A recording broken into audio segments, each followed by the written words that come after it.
Welcome back to the deep dive.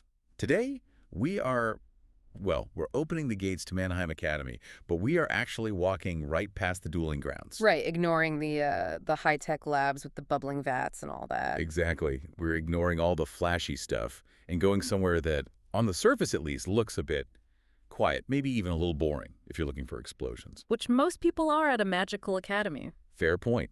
But we are talking about the Verdant Deer House today. And honestly, if you skip this house because you think it's just, boring or slow, you are missing the entire point of the academy's structural integrity.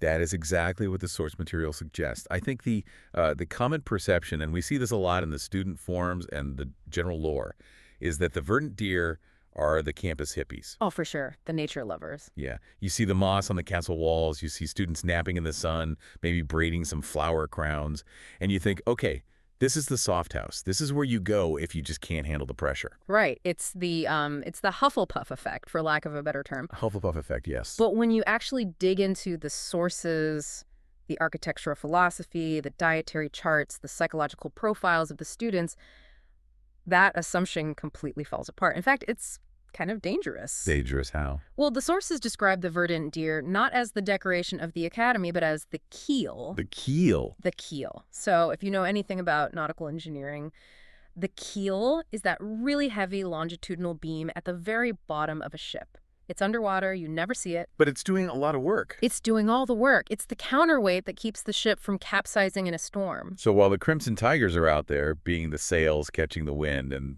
the Azure Bears are maybe the engines. The verdant deer are the reason the boat doesn't just flip over when the wind gets too strong, and that is really what we're unpacking today. Right, because our mission here is to figure out how this house redefines survival. We are going to talk about himbos as a tactical asset, metalheads who use screaming as a form of empathy, and, oh man, why drinking coffee at this school is technically a form of temporal debt financing. That coffee mechanic is brilliant. Terrifying, but brilliant. So terrifying. We will definitely get there. But the main takeaway from these documents is that strength isn't about who hits the hardest. No, not at all. For the verdant deer, strength is its endurance, its empathy, and its continuity. It's the argument that softness isn't a weakness. It is literally the ultimate survival strategy. Let's start with the physical space, the ecosystem of the house. Because at Manaheim, the architecture usually tells you exactly what a house values. Oh, absolutely. Like the Crimson Tigers having that massive fortress up on the peak. Right, dominating the landscape. Yeah. But the Verdant Deer Castle, the notes explicitly say it follows the land rather than correcting it. And that is the core philosophy right there. Most magical institutions, and let's be honest, most human institutions, are all about dominance. We flatten the hill to build the gym. We divert the river to make a moat. But the Verdant Deer built their dorms into the hill. Into the hill, yeah. They call it the Grove. And what really stood out to me in the architectural brief is that these are the only dorms on campus that, and I'm quoting here, don't ask students to be anything. That's a really heavy phrase for a room description. It is. But think about the context you're in. This is a high-pressure magical academy. Everyone is constantly trying to level up their fireball or summon a bigger demon or just get that top grade. It is constant output. It's just a grind. A total grind. So the Grove is designed as a zero-output zone. The core lesson written right above the entrance is, rest is not weakness, it is repair. Which sounds lovely, like something you'd put on a throw pillow. But in a magical context, that is actually pure mechanics. You cannot regenerate mana if you are constantly redlining your system. Precisely. It is resource management at its core. If you don't rest, you break. There's also this space called the Haven, which is this outdoor area with stone benches and fire pits. It actually feels older than the rest of the school. And the rule for the Haven is fascinating to me. The sources say you don't force a resolution to a conflict there. You let it breathe. You let it breathe. Yeah, it's entirely based on spatial proximity. Like in a debate hall, you stand opposite each other, right? You're clashing. But in the Haven, you sit near each other, usually facing a fire. So you're looking at a third thing, not just at each other. Exactly. You are distinct, but you're sharing the same warmth. It naturally de-escalates tension by completely removing the need for an immediate winner. It's almost anti-academic. Because academics is usually about proving you're right now. Show your work, win the argument. This is about being okay with being wrong or just being unresolved for a while. And honestly, that requires a lot more confidence than winning a shouting match does. So true. Now, speaking of consumption and restoration, we have to talk about the food. We got our hands on the menus for Greenhall. And this is not just, eat your veggies. This is dietary alchemy, The banner over the kitchen reads, "What you consume is a relationship." which is a very intense thing to read while you're just lining up for lunch. It is intense, but the specifics back it up perfectly. Okay. They actually categorize food by the energy it imparts. Right. It's not about calories or macros. It's about vibration. Like the meat options. They have this dish called keef, which comes from Highland cattle. And the profile for that meat is bold, grounding, mineral-rich. You don't eat keef just because you're hungry. You eat it because you feel unmoored. You eat it to become an anchor, Versus the pike, which is a whitefish. which gives you river sharpness, Yeah. mental clarity. It's very fast energy. And then they have Meatless Mondays, which in this context isn't just an environmental choice. It's a magical one. Exactly. It's about resetting the house's system to a plant-forward, lower aggression state. So the kitchen staff is essentially regulating the mood of the entire house. It's biofeedback regulation at a mass scale. If the house is feeling too aggressive or stressed, the chefs probably switch to root vegetables just to ground everyone down. Okay, but then, and we have to get into this, there is the coffee, the hadbucks.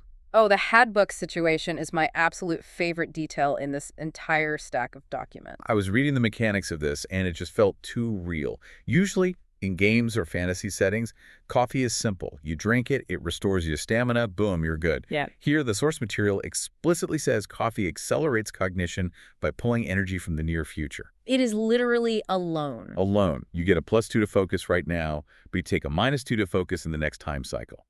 You're debt financing your brain power. And that is such a brilliant critique of our own burnout culture, don't you think? We all think caffeine gives us energy. It doesn't. It borrows it. And eventually, the debt collector comes calling. And the Verdant Deer model contrasts this heavily with soups and teas. Right. Soup is the marathon. It stabilizes your foundation. Tea aligns your emotional channels to boost empathy. The house philosophy is essentially telling you, hey, you can choose the coffee, you can choose the sprint, but you will pay for it later. And since this house is entirely about the long game, they push the soup. They push the soup. So that sets the stage. We have the castle, the dorms, the food. But a house is really defined by its people. Yeah. Who runs a place like this? Because you'd expect, I don't know, a druid, someone with a big wooden staff and a beard. You would. But instead, you get Myrtle of Missu. She is the house director. She's ranked as a Tier 6 beloved figure, and her archetype isn't the warrior or the wizard, it's the hearth. The hearth. Which sounds passive, but her abilities suggest something totally different. She has heart reading. She does. She can sense emotional turbulence in the students before it even boils over. But here is where that keel analogy really comes back. Being the hearth isn't free. There's a cost. A huge cost.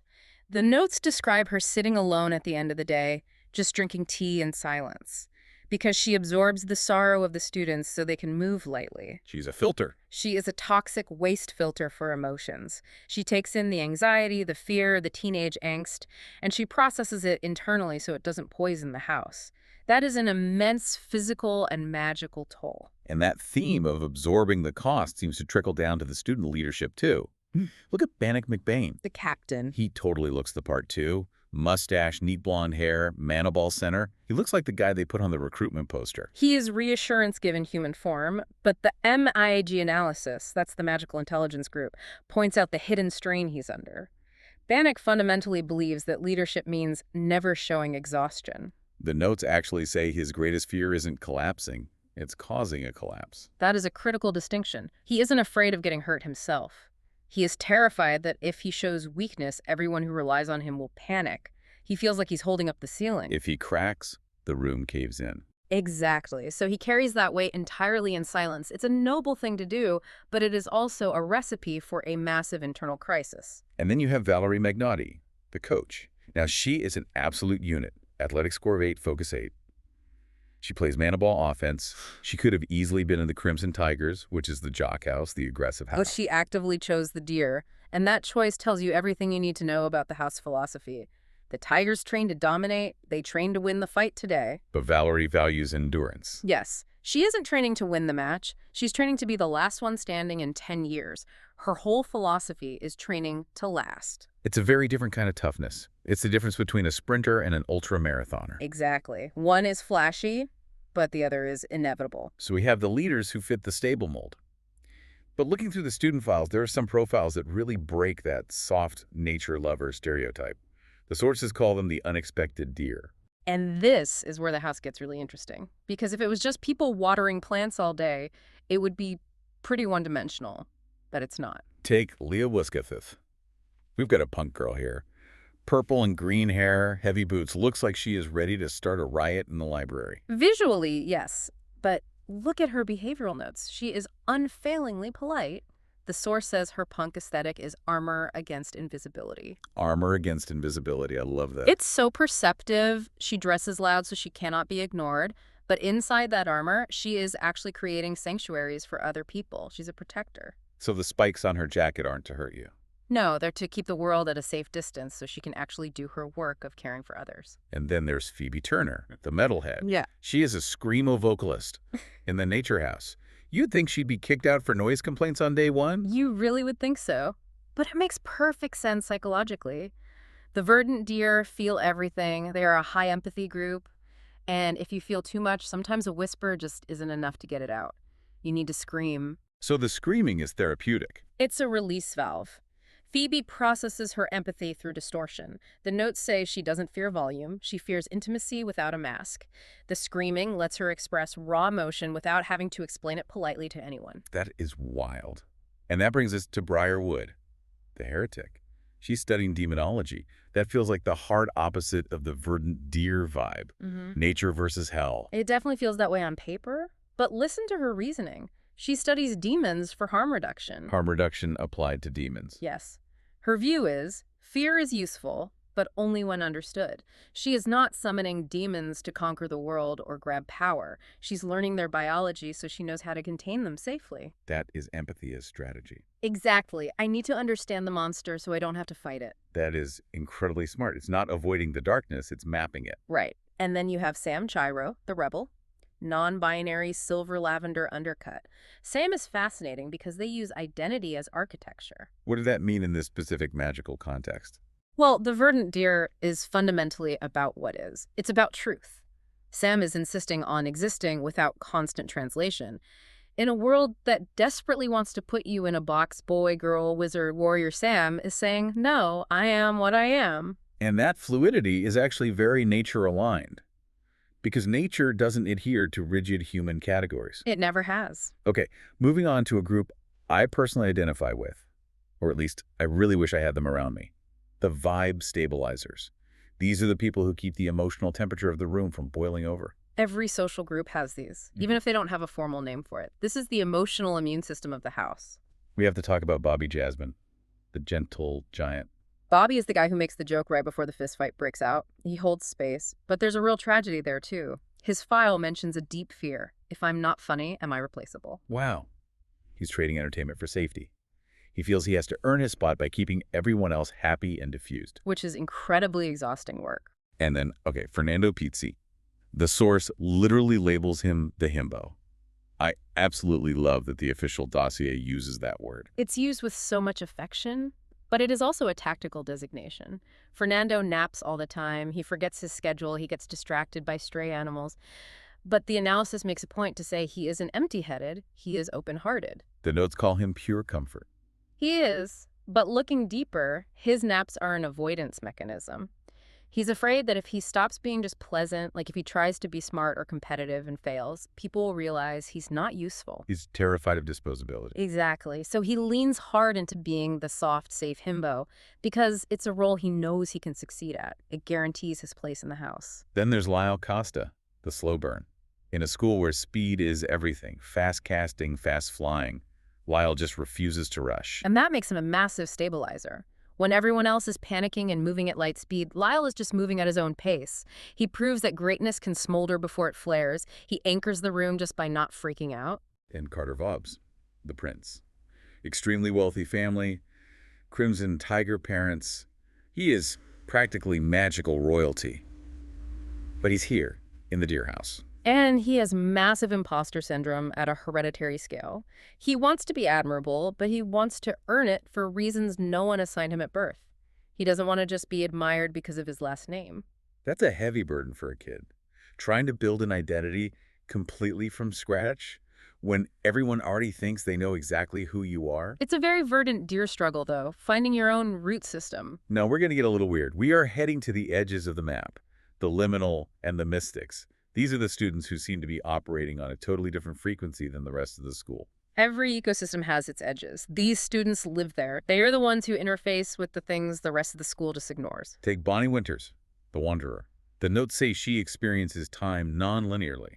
Yeah, she answers questions before they are even asked. That would be incredibly annoying to have a conversation with. Or incredibly efficient, depending on how you look at it.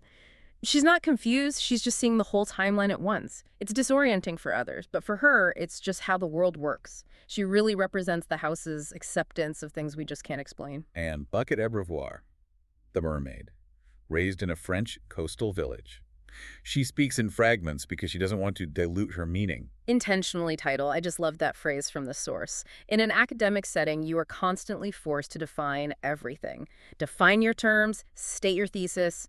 Bucket refuses. She holds onto the raw meaning by not over-explaining it. It's a quiet rebellion against the need for constant sterile clarity. Then we have Marco Moon, the sage, who apparently favors rooftops. He's described as a compass that has never been told it deserves direction to. He guides everyone else, but is essentially lost himself. That is a classic caregiver archetype, the person who can solve everyone's problems but their own. And Teresa Tiramisu-Walder, the oracle. She uses necromancy, which is usually, a bad guy magic. Yeah, usually. But she uses it for healing and restoration. She has heterochromatic eyes, one orange, one blue, which symbolizes that bridge between the living and the dead. She's totally flipping the script on it. Yeah, because necromancy is usually about raising armies or exerting control. For Tira, it's about restoration. It's about closure. I also want to quickly shout out the hidden gems here. Garrett Lesson, the yearbook editor. He is the emotional archivist. The one who expresses kindness through observation and absence. He makes sure everyone else is seen, often by remaining invisible behind the camera himself. Every school needs a Garrett. And Victor Tim, the unlucky. This poor guy, everything goes wrong for him. Spells misfire, bag straps break. But look at his survival strategy. He grows through endurance, not triumph. He never stops trying. In a weird way, Victor is the most resilient student in the entire academy because the universe is actively working against him, and he's still there. He hasn't quit. That is pure verdant deer energy. It really is. So we've met the hippies, the punks, the himbos, and the mystics. We've looked at the coffee that steals from the future and the meat that grounds your soul. When we zoom all the way out, what is the Verdant Deer House actually doing for Manaheim Academy? They are keeping it alive. As simple as that. Simple as that.